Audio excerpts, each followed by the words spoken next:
You are about to listen to the words of Fethullah Gulen, a distinguished Islamic scholar and thinker.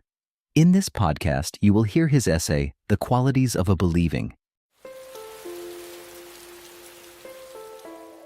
Today, above all else, we are in need of a generation that is conscientious in fulfilling their duty toward God.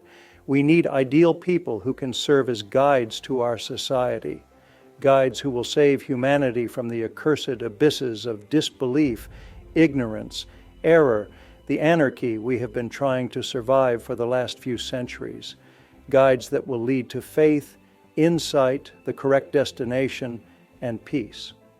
In each and every era of depression, there have been minds that have enlightened the masses suffering from religious, intellectual, social, financial, and moral depression. These minds have reinterpreted human beings, the universe, and existence in its entirety, and they have even reinterpreted the backstage of existence, removing obstacles in our processes of thought and feeling. Thanks to such exceptional people of thought, many times humanity have transformed their death shroud to a garment. They have brought new interpretations to things and phenomena, recited the book of existence like a song, a book which in the perceptions of shallow minds had lost its color and luster and taken on a dim hue, feeling it to its very depths. They have observed this book, the universe, with a sense of awe, as if beholding a spectacular exhibition. They have unraveled the truths hidden in the heart of the universe by analyzing things season by season, paragraph by paragraph. The most important characteristic of such auspicious people is their faith, a faith they work tirelessly to make others experience too. With this faith and these efforts, they believe that they will be able to surmount everything and reach God, that they can attain true peace, be able to turn the world into a paradise and set up their tent in Eden. The joy of their destination makes them perceive life and serving others as a journey along the valleys of heaven. As a matter of fact, faith, regardless of how deep it may be, has such a positive influence on humanity that no system of thought, doctrine, or ideology can compare to it. When faith enters hearts within its own frame of reference, the person's thoughts concerning the universe, natural phenomena, and God all suddenly change, deepening and reaching a vastness which allows them to evaluate all existence as if it were the pages of an open book.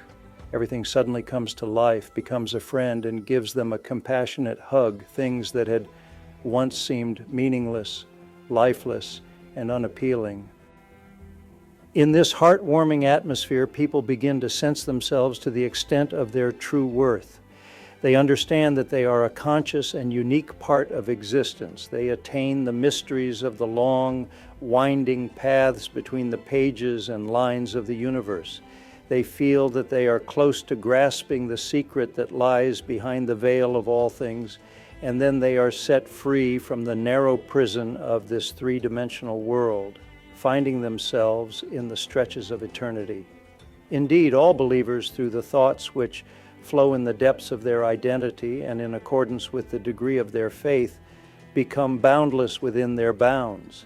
Even though they are bound by space and time, they become paragons of unrestricted beings, reaching the ranks of those that are above and beyond the concerns of space, listening to the angels' melodies.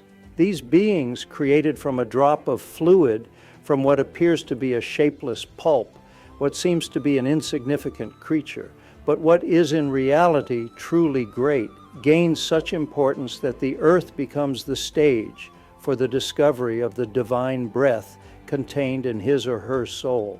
And they become such creatures that they no longer fit between the skies and the earth, becoming a transcendent being reaching between the two poles.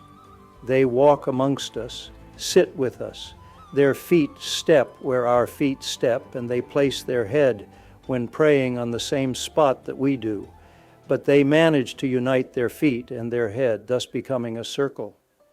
They use their prostration as a ramp on the path to nearness to God, and in a single step, they reach the horizon of becoming one of those closest to Him. They spread their wings in the same skies as the spirits and live like celestial beings in a human state. Such hearts always surpass individuality with the development and expansion of humane feelings. They become, as it were, a collective personality and embrace all believers. They lend a hand to everyone and salute creation in its entirety with the sincerest of feelings. They see colors, watch shapes, and are aware of the sounds of holy visions in everything and everyone that they encounter.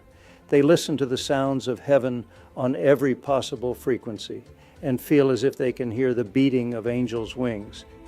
They see, feel, and listen to a vast ceremony of beauties, from the terrifying bolts of thunder to the revelatory songs of the birds, from the crashing waves of the sea to the gentle sound of the rivers that awaken a sense of eternity, from the magical reverberations of solitary woods to the majestic tones of awe-inspiring peaks that seem to reach the heavens, from the whispering breezes that caress green hills to the enrapturing scents that rise from gardens and spread everywhere.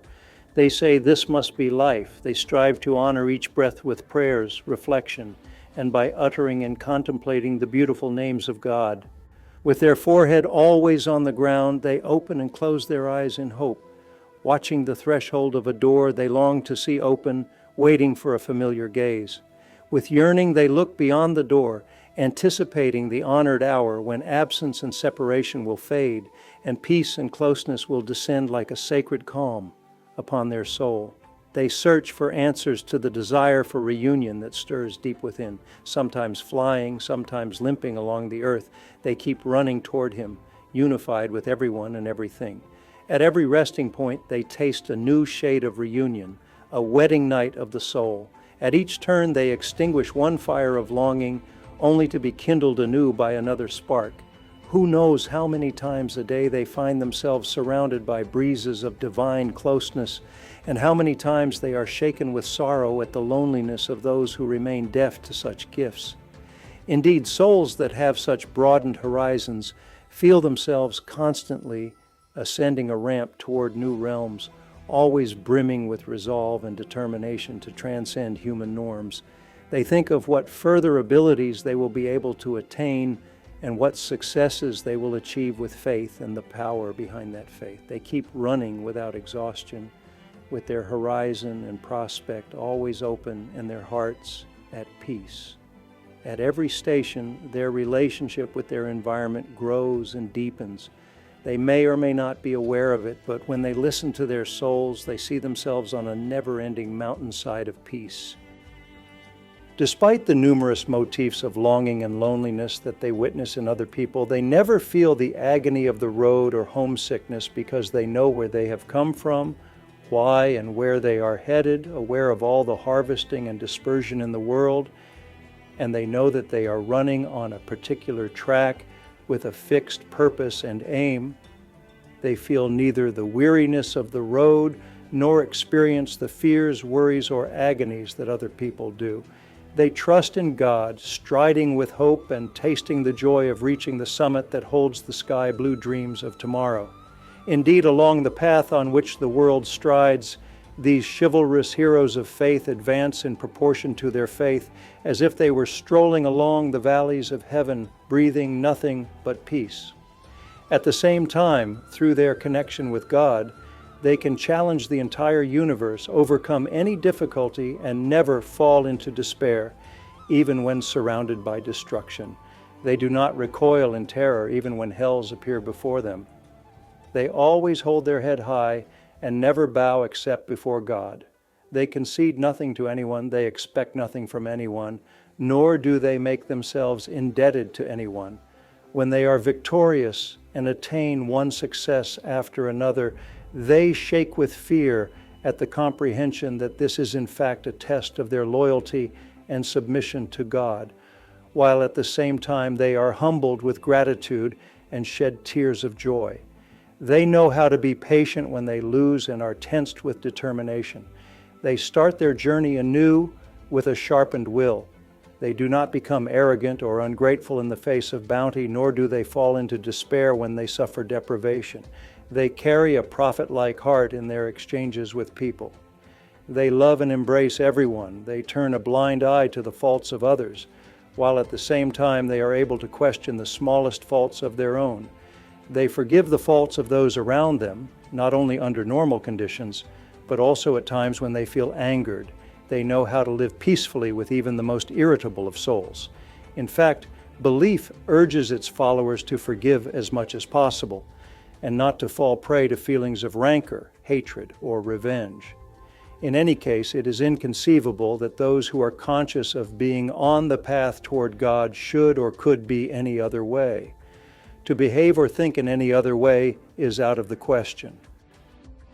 On the contrary, in all their actions, they seek ways to benefit others, they wish well for others, and they strive to keep the love in their hearts alive, waging a constant battle against rancor and hatred.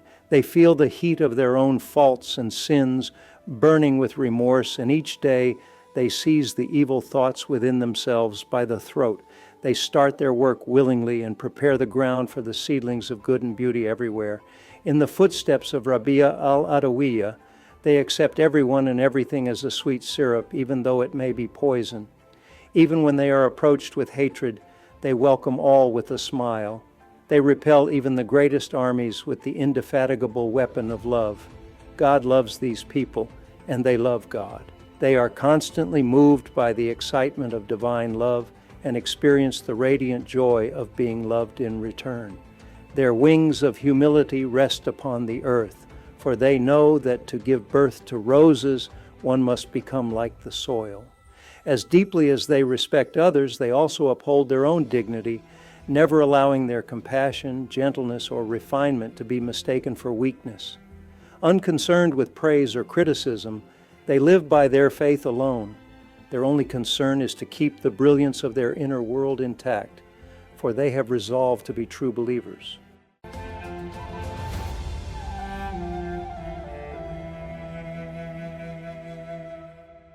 You have just listened to the words of Fethullah Gulen, brought to life through an AI-generated voice.